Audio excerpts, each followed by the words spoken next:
Hi there, thanks for joining me. In today's demonstration, I'm going to show you how you can trigger your Power Automate flow from your desktop PC. So I was recently asked a question, is it possible to have a cloud flow run automatically when you log on to your PC in the morning? So I'm going to show you two methods for achieving this, either a premium method using an HTTP trigger or a freebie method using the OneDrive Sync Client and when a file is created trigger. So without further ado, let's jump onto the demonstration. In my particular use case, I am recording my start times and the times that I'm working on client work for either Microsoft or the Kevin Cookie Company. And my start times are recorded automatically. So when I log on to my PC in the morning, a script is called and it will automatically create a line in this Excel table. When it comes to client work, I have a couple of scripts for either client, and if I double click on them, that will then launch the cloud flow and automatically add a row into this table for me. When it comes to logging out at night, I have another script that I'll show you later where again records the time but also shuts down my machine automatically.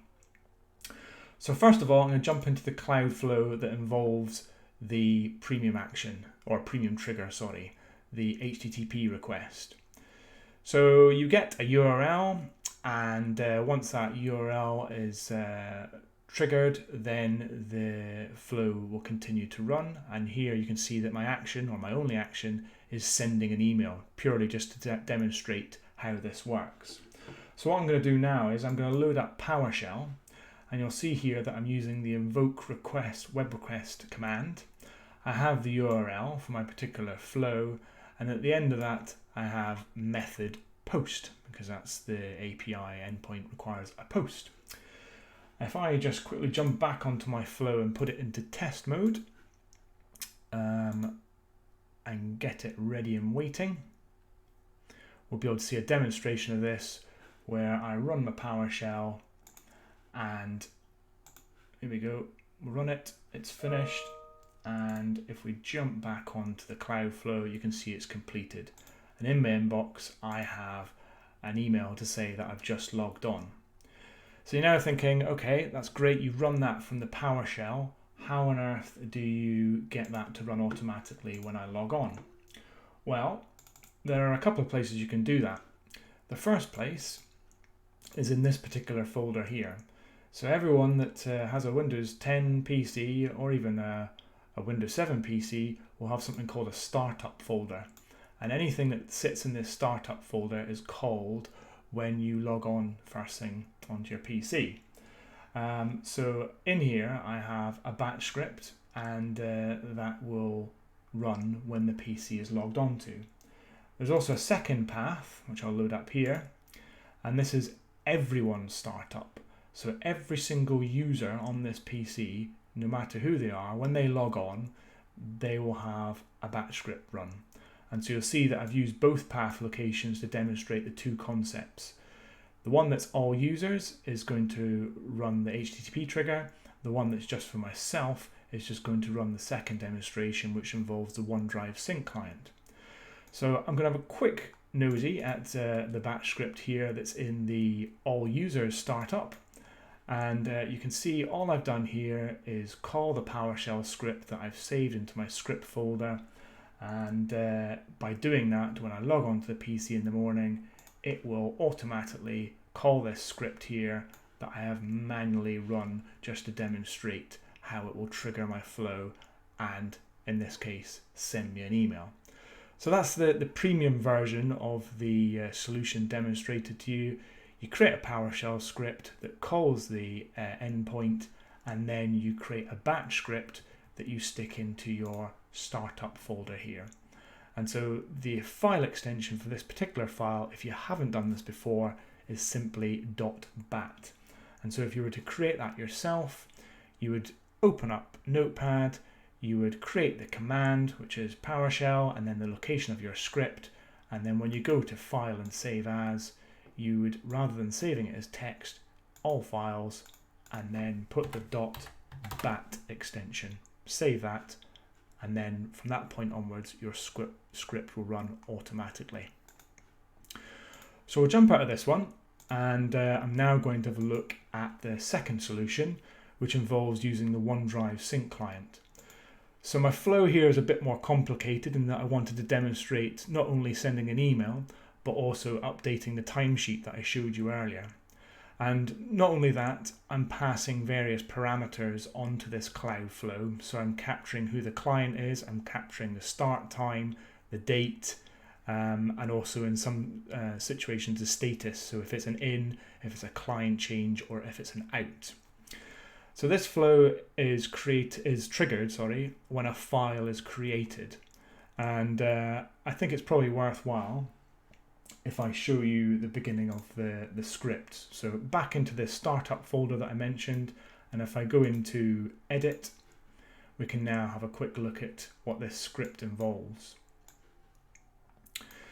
So all I'm doing is using the command echo, which basically returns whatever I type afterwards to the console window, and then this greater than sign, which is a pipe symbol, which means that anything that I echo, which is this string here, which if you notice is actually a JSON array, into a file. So a file that is on my OneDrive startup folder. And OneDrive has a local copy of your data, and then it syncs these files across. So this particular path here, if we just copy it, and I will open up another window for you. At the moment, this path is empty, but we'll have a look at it in a minute once we've run this script. So this particular script, when it is run, like I say, will echo this JSON array, and it includes a date, and the date is actually a dynamic variable that's taken from the local PC. The time, again, a dynamic variable that's taken from the PC. I decided to capture the local username of the logged on user, also the computer name, and then in this case the status in, because this script here is running during the startup, and I want to create that status of in. Like I said previously, this is your pipe symbol, and then the contents are saved into a text file that will end up on your OneDrive. So if I put my Cloudflow into test mode, I will walk you through how this all works, but we'll put it into test mode. And if we just jump back onto our startup folder here, so imagine my PC is being logged on in the morning, this batch script is run, that's it, I've double clicked it. If I bring across my startup folder that I've created on my OneDrive, you can see here I have a file, and that file has now deleted. If I jump back onto my Cloudflow, you can see my Cloudflow has run successfully. And if I jump onto my timesheet, you can see that my in time has now arrived onto my Excel spreadsheet.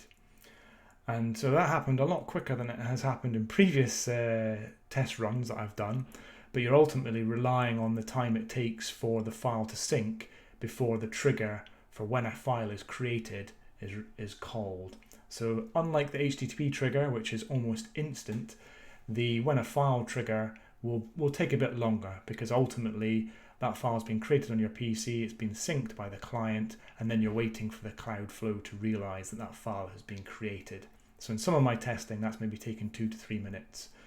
But this particular date and time that we receive in this row here is actually generated by my batch script. So the script is taking the exact time that it was run, and it doesn't matter if the Cloudflow then runs 5 minutes later, because we're actually passing that date and time in the array that I showed you.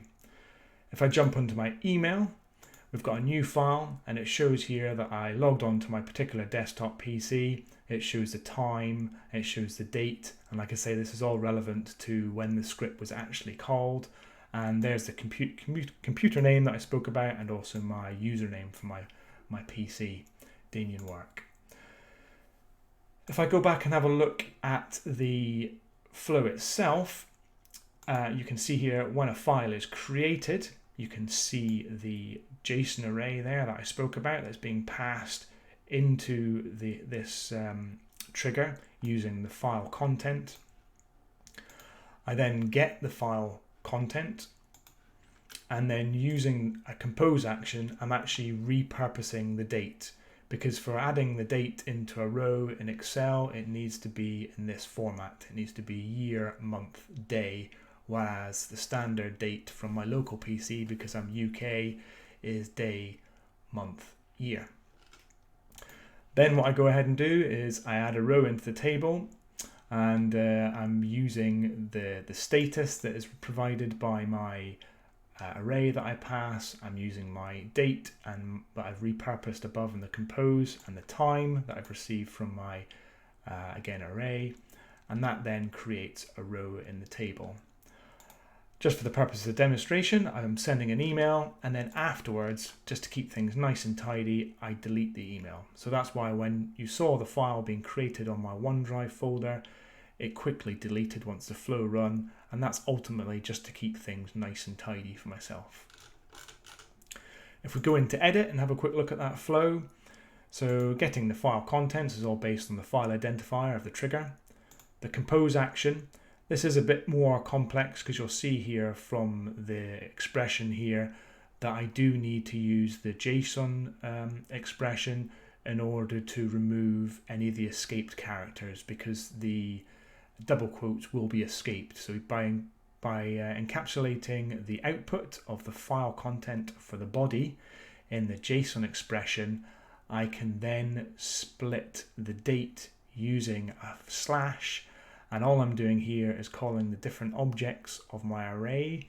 So you can see at the end of that expression there's 2, which is going to be the year. The next part is 1, which is going to be the month, and the next part is 0, which is the first part, which is the days. So that's me just repurposing my days. Then adding a row into the table, you'll see the same expression again. I'm using the JSON expression in order to get the status value out of my array. Here we have the time, the repurposed date from above. The time is in the correct format, so I'm just calling the time from the array. And then if there is a job reference, I'm calling through that client. So I will show you also how to run this manually from your desktop. Sending an email is just straightforward. I pass some of those variables to my email, and similarly with the delete file, I'm just using the file identifier from the trigger. So let's have a look and see how I can run this manually now from my desktop. And we need to just jump onto my desktop. We'll get rid of that. So here I have 3 different batch scripts that I've created. One for the Microsoft client, and if I go into edit, very much the same as the startup. I have the echo with my JSON array here, and you'll notice that I'm passing a client. So client is equal to Microsoft. I've also got a different status. Rather than a status of in, I have a status of client. So I'm going to go ahead and run that one. And as before, if I load up my startup folder, you can see there a file has been created. I'll quickly load that up before it gets deleted.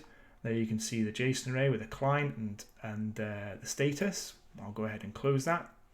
If I have a look at Kevin Cookie while we're waiting for this to run, exactly the same, status client, client is Kevin Cookie.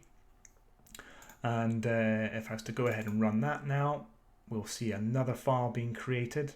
So we now have 2 files sitting waiting for the triggers to be called on the cloud flow. And then the final example is my finishing up for the day.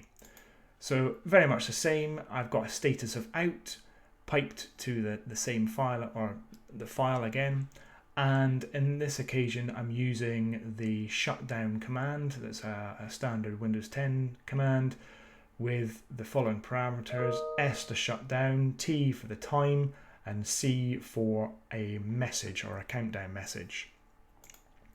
So I've just heard my email ping. I'm just going to jump back into my email here, and we can see we've got 2 new emails. If I jump into my timesheet, I've got the entry for Microsoft, I've got the entry for Kevin Cookie, and I am now going to run my shutdown command. And you'll see that I'm about to be signed out and to enjoy the rest of my day. So in preparation of that, I'm hoping that I'm going to be able to run this cancellation. There we go. I managed to cancel it before it happened, and the file will still have been created, and that file will have that it's my out time. And if we just jump back on to my Excel spreadsheet, in a second I would hope for my out time to arrive. So for those that didn't follow what just happened, I run my shutdown script there. My PC was put into shutdown mode and I had 30 seconds before everything was closed up for the day. But I quickly pulled up a command prompt with the cancellation string and run that, and that meant that my PC wasn't actually automatically shut down at the end of the day. So we're just waiting for this final entry. We can have a look at the run history here. Still waiting. File is still there. But for the benefit of the doubt, whilst we're waiting, I'll just show you these paths again, which I'll include in the description below, just so you can try this for yourself. It's C users, the name of the user, app data, roaming, Microsoft, Windows, start menu, programs, startup. Any script that you put in there will run automatically for you only as the user. If you're looking to do it for all users, the path here is C program data, Microsoft, Windows, start menu, programs and startup. So any file you put in here will of course run for everyone that logs on to your particular PC. Now let's have a quick look. Has it recorded yet? So see what I mean? Sometimes the client file syncs extremely quickly, other times it seems to take quite a few minutes. But the good thing about this is we've recorded that crucial date and time by passing the parameters in an array, so even if that flow runs 3-4 minutes late, we still have that correct time passed into our flow. So I'll check the history one more time.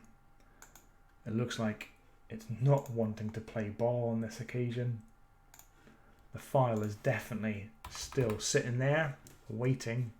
Oh, there we go. There's the email, and there it's been deleted. And there we go. And there's our final row. So we have our out. So there you go. You've seen how you can call a Cloudflow from when your PC starts in the morning when you log on. Either apply that for all users or apply that for yourself only. You've seen how you can use a PowerShell to call the HTTP trigger from your desktop. And you have seen how you can run a batch script from your desktop PC, again to create a file that will then trigger your Cloudflow using when a file is created. Now this is very much a proof of concept, but I'd love to hear if any of you have given this a go, and if you have any feedback, please leave your message and comments below. Thank you very much for watching.